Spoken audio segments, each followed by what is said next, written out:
Welcome back for another video. Today we're going to take a look at The Doors' Waiting for the Sun 50th anniversary. And this is not the box set which you see in front of you. This is a 70s repress. And the story behind that is, behind these 70s represses that I'm holding in each video, I actually bought nearly all 6 Doors albums in 70s represses for $10 a piece at my local record shop. Probably about back in 2007. I didn't buy them. I think I bought them all at once, or I was lucky enough to go back and get them all. The only one that was not a 70s repress was Strange Days. That was an 80s German version. Still sounds pretty good, but it was like a 1981 or something. If you want to find out, go to my Doors record collection video. Anyways, on with the 50th anniversary content of Waiting for the Sun. You get in the 2 CD, 1 LP configuration, you get the album remaster. That's going to come in every configuration of this. Then disc 2, and that's the CD portion.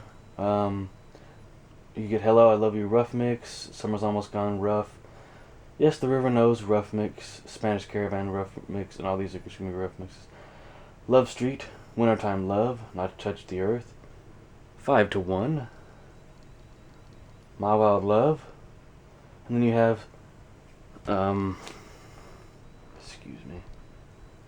Live at the Falconer, Centeret in Copenhagen from September 1968, Texas Radio and the Big Beat, Hello, I Love You, Backdoor Man, 5 to 1, and The Unknown Soldier.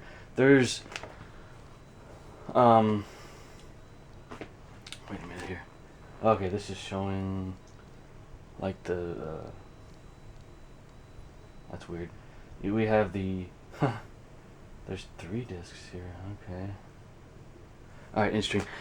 But the 2 CD edition came out after the 1 LP and 2 CD configuration. I guess they wanted to see if the box set would sell. Then they released the shrunken down version, which I still have not bought and I won't buy. I have the MP3. But like, as far as the actual album, I haven't listened to it, like the the 50th anniversary remaster, which came out in 2018, for those of you that want to know. I just haven't listened to it. I listened to it a little bit, didn't really think much of it, really got this for the rough mixes, and those do sound different than the final album tracks that made the cut. And they're all pretty much the same, they just sound slightly different. Like in terms of like the keyboards in Spanish Caravan, is more psychedelic. There's just, it looks like there was no compression used on those rough mixes. Don't know where they found them. A lot of people think they're not true rough mixes. They're just someone altered the actual recording, like the final recording, added echo to it and everything. I don't think so, because they sound raw in a way. They're not overly produced. They sound more live. They all sound great. I mean, Not to Touch the Earth sounds great too. Like at the end, some of these songs have the audio is extended a little bit, like either in the beginning or at the end of certain songs. There's stuff that they faded out on a little early in the final version. But there's nothing wrong with that. And then I think it's in Yes, the River Knows, the lyrics are actually different than what is on the final cut, but it does sound very similar to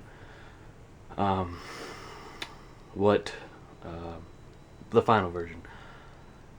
It's, some could say it's a different take, but technically it's like half a different take, like as far as like the vocal take, and there's a few extra bits of piano in the song as well, which we're talking about. Yes, the River Knows. And then There's some other tidbits about this album, but I think I've already mentioned that excuse me, in a previous video. So I'd highly recommend picking this up in the 50th anniversary box set or 2 CD edition, or even the 40th anniversary mixes that came out some time ago. Those do have extra audio in them as well. That has the Doors Perception box set has this Celebration of the Lizard, which was recorded during these sessions but never released. And there's 2 different masterings of it out there. So yeah, take your pick: the 1 LP 2 CD configuration, or the 2 CD, or even the MP3. Would be interesting if they would re-release cassettes as well, but they're probably not going to do that. There's not enough money in it. So that is my impressions and review video, guys. I do thank you for watching, and go ahead and subscribe if you wish.